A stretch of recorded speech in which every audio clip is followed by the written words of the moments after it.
Olá, meus queridos alunos, eu sou o professor Anderson, professor da disciplina de Economia e Mercado. A gente ouve muito falar sobre economia, a gente costuma dizer que o brasileiro ele é um pouquinho economista, ele é um pouquinho treinador da seleção brasileira, mas a gente vai tentar desmistificar aqui nessa aula o que é economia. Muitas pessoas acham que economia é matemática, que economia é uma ciência exata, que economia você mexe unicamente com números, só que isso não é verdade. Economia é uma ciência social. Economia é uma ciência que estuda o comportamento humano no que se relaciona à questão de tomada de decisões. Então nós temos aí muitas definições aí de economia, mas eu gosto em particular de uma, onde diz que economia é a ciência que estuda os meios de produção, distribuição e consumo das riquezas, tendo em vista que os recursos são escassos e as necessidades humanas são ilimitadas. Aí a gente começa o problema. Como assim? Por que isso é um problema? Porque veja só, nós temos de um lado da sociedade pessoas que têm demandas ilimitadas, necessidades ilimitadas, e de outro lado nós temos os recursos que são escassos. Ou seja, vai ter problema, sempre vai ter problema. Imagina se nós não tivéssemos os recursos escassos, nós não teríamos guerra, nós não teríamos conflitos, não teríamos talvez o nível de violência que a gente tem, mas a escassez dos recursos ela cria esse cenário de situações. As necessidades humanas ilimitadas faz com que o ser humano ele deseje cada vez mais consumir. Se, por exemplo, a gente for observar as pessoas quando são jovens, às vezes anda a pé e aí olha de repente um amigo que tem uma bicicleta e começa a desejar, nossa, eu gostaria de ter aquela bicicleta, porque eu não tenho, se eu tivesse uma bicicleta eu ia me locomover com mais facilidade. E aí ela começa a trabalhar, juntar esforços, juntar dinheiro, fazer alguns sacrifícios, e aí ela consegue adquirir aquela bicicleta. Ela fica com aquela bicicleta alguns meses, daqui a pouco ela começa a observar a amiga ou o amigo que tem uma moto. E ela começa a pensar, se eu tivesse aquela moto, eu não ia precisar pedalar, eu não ia suar tanto. E aí ela começa a juntar esforços, juntar recursos, fazer suas economias para adquirir essa moto. Depois ela adquire essa moto, fica um tempo com essa moto e começa a observar o amigo ou a amiga que tem um carro. E começa a pensar, nossa, mas se eu tivesse um carro, eu não ia tomar vento, eu não ia estragar o cabelo. E aí ela começa no mesmo processo. Ela começa a juntar dinheiro, fazer alguns sacrifícios, fazer algumas economias para adquirir o carro. Depois que ela tem esse carro, ela anda aí mais um tempo, uns 6 meses, 7 meses, 8 meses, e vê a amiga ou amigo num carro um pouco melhor. E ela começa a pensar, nossa, se eu tivesse aquele carro mais bonito, chama mais atenção, o que ela vai fazer? Adivinha? Repetir o mesmo processo. Por quê? Por que isso acontece, professor? Porque isso é inerente à natureza humana. Então isso é natural do ser humano. O ser humano sempre quer mais. A natureza humana ela deseja consumir cada vez mais. Só que por outro lado nós temos os problemas dos recursos que são escassos. E aí nasce a ciência econômica. A ciência econômica ela nasce basicamente com o objetivo de resolver esse problema, ou pelo menos tentar buscar a melhor forma de alocar esses recursos. Então surgem muitas perguntas na sociedade, Quem vai produzir, quem vai consumir, quem vai produzir o quê, quem vai consumir o quê, quem vai distribuir o quê, quem vai fazer o quê, Então essas são perguntas sociais e a economia ela vem basicamente para responder essas perguntas. A economia basicamente ela é conhecida como a ciência da escassez, ou seja, a ciência que estuda a escassez dos recursos. E dentro da economia, como eu disse anteriormente, que é a ciência da escassez e da tomada de decisão, a sociedade ela enfrenta vários trade-offs. O que são trade-offs? São escolhas. Nós constantemente precisamos fazer escolhas. E a gente tem alguns trade-offs clássicos na sociedade, como por exemplo o trade-off entre armas e manteiga, né? Porque não só as pessoas físicas enfrentam trade-offs ou têm que tomar decisões, mas os governos, as empresas, as entidades, elas também precisam tomar decisões. E o trade-off clássico entre armas e manteiga quer dizer o seguinte: ou o governo investe mais em bem-estar e diminui os seus investimentos em segurança, ou ele investe mais em segurança e reduz os seus investimentos em bem-estar, né? Lembrando que os nossos recursos são escassos, então nós temos que tomar a decisão em que área nós vamos focar. A gente vê muito aí no aspecto político: por que o governo investe em educação? O governo deveria gastar mais com educação, deveria gastar mais com saúde, né? Só que para ele fazer isso, ele precisa diminuir de outro lugar, como por exemplo, diminuir da Previdência, né? Que é um tema que está sendo bem difundido. Então, para o governo aumentar o investimento em educação, aumentar o investimento em saúde, ele precisa reduzir em outra área, ou na infraestrutura, ou na área de bem-estar, ou na segurança, ou na própria Previdência.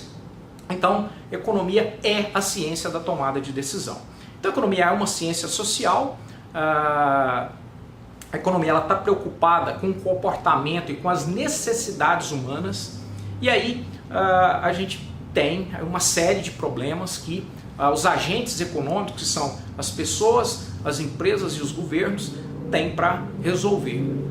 E aí eu vou falar um pouquinho sobre alguns princípios de economia. Um deles é o princípio da eficiência e da equidade, né, que também é um trade-off. Ou seja, os governos, ou eles investem, focam em eficiência, o objetivo dele é focar na produção, ou ele foca na equidade, que significa justiça social, igualdade.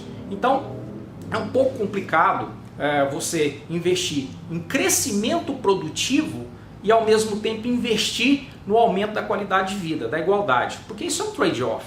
Se eu invisto mais em produção, significa o quê? Diminuir carga tributária, eu vou ter que diminuir carga tributária para que as empresas tenham mais lucro e constantemente elas tenham capital, que elas tenham um lucro maior, para elas terem capital para reinvestir no seu processo produtivo.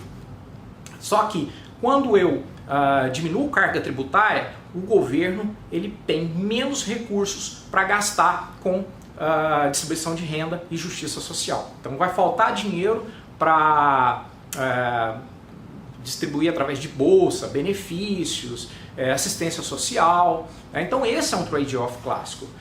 Então a gente vê muitos países aí que investem muito na questão social, mas tem que, de alguma forma, financiar esses gastos. Normalmente, como é que você financia esses gastos? Então, o Estado ele tem basicamente aí 3 formas de financiar esses gastos, né? O primeiro, aumentando impostos. O segundo, emitindo mais moeda. E o terceiro, aumentando a dívida pública. Ou seja, o Estado ele pode ir no mercado financeiro e pegar dinheiro emprestado, através, inclusive, do Tesouro Direto. A gente vê muito nos veículos de imprensa falando: vou investir em título de Tesouro Direto, vou comprar Tesouro Selic, Tesouro Prefixado. O que é isso? Na verdade, você está emprestando dinheiro para o governo e o governo vai utilizar esses recursos para financiar os seus gastos públicos. Em relação à questão de emissão de moeda, nós temos um problema, porque toda vez que o governo emite moeda demais, ele vai gerar inflação. A inflação ela é uma doença da economia. A hiperinflação ela é uma doença econômica, porque ela gera desajustes econômicos, ela contribui para a desigualdade social, então é um problema.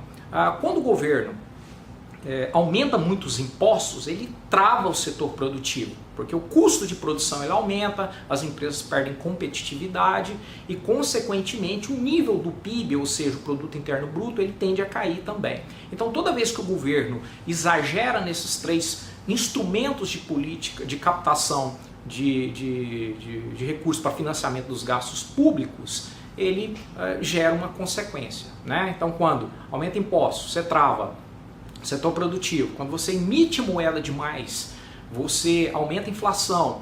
E quando você aumenta a dívida pública, emite muito título público, numa segunda situação, você aumenta o nível de endividamento do governo, que consequentemente vai fazer com que o governo ele necessite captar mais recurso ainda numa segunda situação para honrar o seu custo, que aumenta cada vez mais, né? Então esse também é um dilema econômico. Outro aspecto importante é a questão do comércio. O comércio ele pode melhorar a vida de todos. Por quê? Por que o comércio é importante? Porque ele permite com que as pessoas se especializem em sua atividade. Imagina uma sociedade onde não existe o comércio. Todas as pessoas teriam que produzir todos os seus produtos, todos os produtos que ela teria necessidade de consumir. Então imagina uma família tendo que produzir os seus alimentos, produzir o seu vestuário, produzir os seus remédios.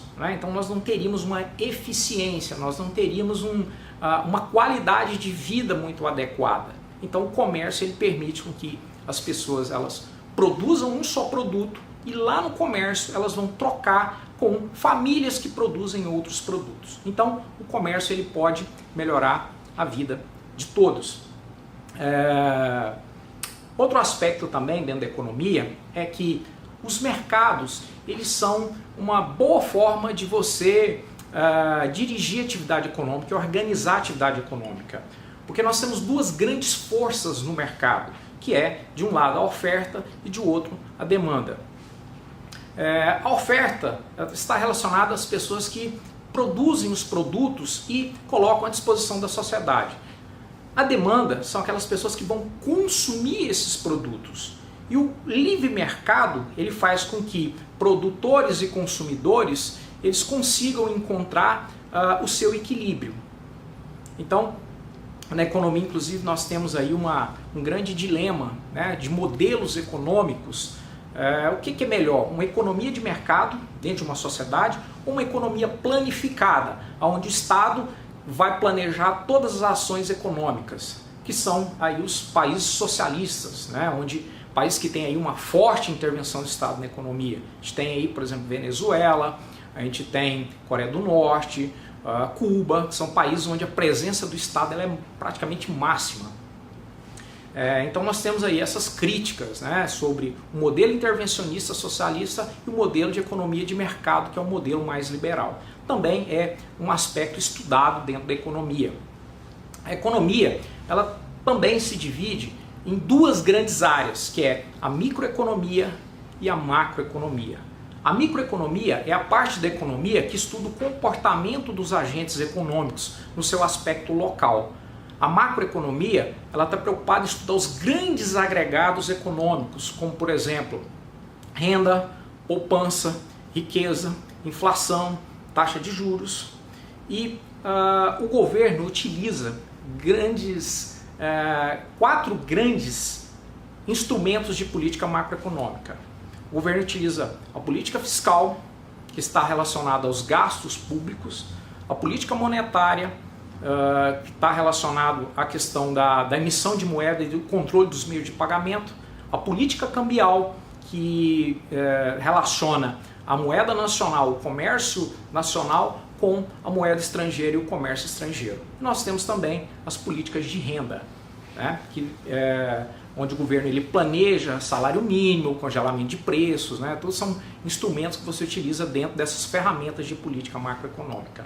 A nossa disciplina é uma disciplina onde nós vamos trabalhar com esses conceitos básicos, né, até porque em um semestre, um módulo, é praticamente impossível você aprofundar em todos esses instrumentos, em todas essas ferramentas, porque tem um grau de profundidade bastante significativo. Mas é importante que o aluno de agronegócio ele tenha uma compreensão da ciência econômica, justamente para ele poder interpretar o cenário onde o seu negócio, a sua empresa, o seu projeto está inserido. Porque a economia ela permite que o gestor, o profissional, o empreendedor, ele compreenda as leis e as regras que regem o ambiente onde ele está inserido. né? No mais, eu quero agradecer a todos vocês aí pela atenção e dizer que é um prazer muito grande participar desse projeto que é o curso em EAD da UniMB. Muito obrigado.